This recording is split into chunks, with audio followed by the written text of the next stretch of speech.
Oke, ini edukasi buat gecko yang lama menetas. Persyaratannya adalah telur di atas 75 hari, jangan di bawah 75 hari. Misalkan 76 hari belum menetas, 77 hari. Nah, kalian bisa bongkar telur tersebut. Nah, kalian bisa lihat kita lubangi seperti ini pas di putih telurnya. Kalau kalian senterin itu nanti ada warna-warna bening di dalam telur. Nah, itu yang kita pecahin ya. Jadi jangan salah, kita senter dulu di mana lokasi ada warna yang transparan. Di situ kita akan lubangi. Nah, kita keluarin dulu putih telurnya seperti ini. Ini bukan kali pertama saya membongkar telur ya. Jadi di sini saya sudah cukup berpengalaman dalam membongkar telur seperti ini. Jadi ini menurut saya aman ya kalau memang kalian melakukannya sesuai dengan anjuran. Nah, kita lakukan seperti ini. Kita bersihin dulu, keluarin sedikit-sedikit si putih telurnya. Oke, jadi buat kalian yang misalkan lama menetas bisa melakukan hal seperti ini. Nah, kita buka bagian luar dari telurnya. Ingat ya, bagian luar. Jadi di situ ada bagian-bagian bening yang harusnya kalian tidak sobek dulu. Jadi ini harus benar-benar hati-hati ya. Cara pembongkarannya kita akan membuka lapisan luarnya dulu aja. Lapisan dalamnya nanti setelah kita keluarkan dari sini. Jadi geckonya ini nggak langsung keluar, tapi di dalamnya ada lapisan lagi yang memang harus kalian bongkar. Oke.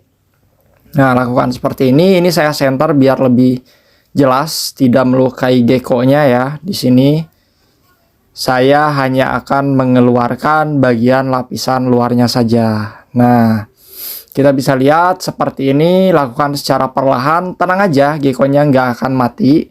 Justru gecko ini akan mati kalau kalian terlalu terburu-buru. Jadi kalian harus melakukan ini secara santai. Nah, lakukan seperti ini. Perlahan-lahan aja kita kelupas. Nah, ini bentuknya seperti ini. Memang tidak terlihat bahwa itu gecko ya, karena itu masih terlapisi oleh selaput-selaput lendir-lendir ya, dan cadangan makanan dia.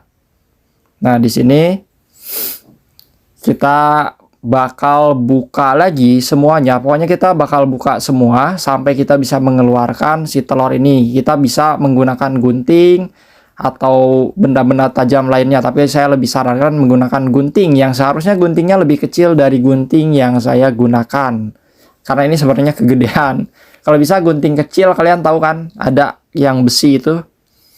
Nah, di sini kita keluarin. Di sini kita pakai wadah yang udah dikasih tisu, terus kita basahin ya, tapi jangan terlalu basah juga, sewajarnya aja. Nah, kita lihat di sini, ini belum kelihatan kan bentuk dari geckonya, memang seperti ini. Ini masih tertutup oleh selaput-selaput atau lendir-lendir dari gecko itu sendiri. Jadi seperti ini cara gecko menetas ya. Gecko ini kayaknya agak kesulitan dia untuk menetas, jadi saya bantu dia untuk menetas. Nah, ini setelah kita keluarin juga dia nggak langsung keluar guys. Yang tandanya gecko ini cukup lemah ya. Makanya dia nggak keluar-keluar, jadi saya harus bantuin. Nah, kita lihat seperti ini. Nah, ini selaput-selaputnya akan kita bersihkan. Oke, di sini kelihatan memang agak-agak menjijikan, tapi sebenarnya tidak sejijik yang kalian pikir. Nah, di sini saya mulai membersihkan selaput-selaput yang ada. Kita cukup usap-usap aja geckonya. Nanti setelah kepalanya keluar baru kita bakal bersihin total. Nih kita lihat seperti ini cara gecko menetas ya. Jadi dia ternyata masih selain cangkang telur di dalamnya itu ada pelindungnya lagi, yaitu lendir-lendir. Jadi setelah dia keluar dari lendir, dia harus keluar dari cangkang telurnya. Ternyata sistemnya seperti itu secara kita bongkar. Nah, ini seperti ini. Nah, ini kepalanya sudah mulai keluar. Nah, kalau kepalanya udah keluar seperti ini, kita bersihkan total. Nah, ini penampakannya. Di situ masih ada lendir-lendir cadangan makanan. Kita bisa bersihin semuanya, nggak apa-apa. Ini aman. Selama ini saya lakuin, ini cukup aman. Nah, kita bersihkan pakai tangan seperti ini boleh, atau kalian pakai alat bantu lain sejenis cotton bud, itu boleh juga. Nah, kalau saya bagian lendir seperti ini lebih enak pakai tangan ya, tapi nanti juga ada yang pakai alat bantu seperti cotton bud. Jadi alat kita cuman gunting, terus cotton bud atau gunting kuku seperti tadi pas saya awal buka ya. Nah, seperti ini kita bersihin. Nah, ini udah agak bersih setelah kita menggunakan tangan. Nah, di sini barulah kita bakal coba menggunakan cotton bud ya.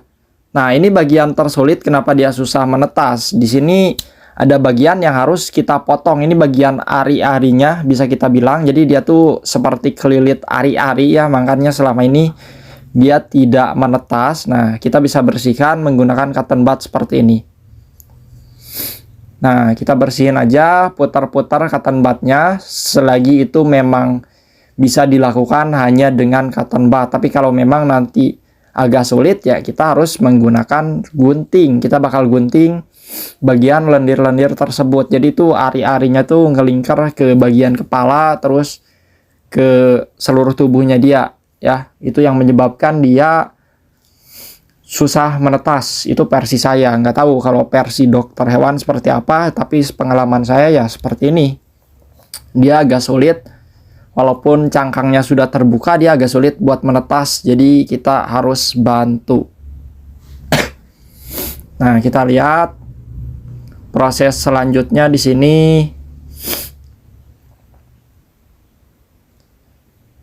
Nah, ini geckonya hidup ya. Ini walaupun diam-diam gini hidup. Ini nggak mati. Santai aja. Kita masih mencoba membersihkan dengan cotton bud. Nih, santai aja. Jadi si geckonya kalau mau dibalik-balik juga nggak apa-apa. Emang agak susah. Dan jangan takut ekornya putus. Selama ini saya melakukan ini nggak pernah sih ekornya putus ya. Malah geckonya diam-diam aja, kecuali nanti selaputnya udah kebuka baru dia lincah pergerakannya. Jadi selama seperti ini saya rasa dia tidak merasa terancam. Nah, di sini agak kesulitan, kita mulai potong menggunakan gunting ya. Karena kalau saya tarik kasihan juga, jadi lebih baik saya gunting aja bagian dari selaput ari-arinya kalau saya bilang. Nah, lakukan seperti ini. Kita dorong-dorong sedikit dan selesai. Di sini geckonya sudah kelihatan lepas dari selaput-selaputnya dan ini sehat guys. Ini sehat. Kita bisa lihat ini geckonya cakep banget. Morphnya apa bang? Nggak usah bahas morph ya. Karena kita sekarang lagi tutorial cara menetaskan telur yang susah menetas. Kita paksa keluar telurnya. Nah, seperti ini. Bentukan dari geckonya ini aman, ekor pun tidak putus ya. Sepertinya dia merasa terbantu, tidak terancam. Oke, kalian paham? Semoga kalian sukses melakukan ini. Dan ini hasilnya setelah bersih. Aman, geckonya sehat, asalkan kalian melakukannya secara hati-hati. Ingat, di atas 75 hari, jangan di bawah 75 hari ya. Oke, ini dia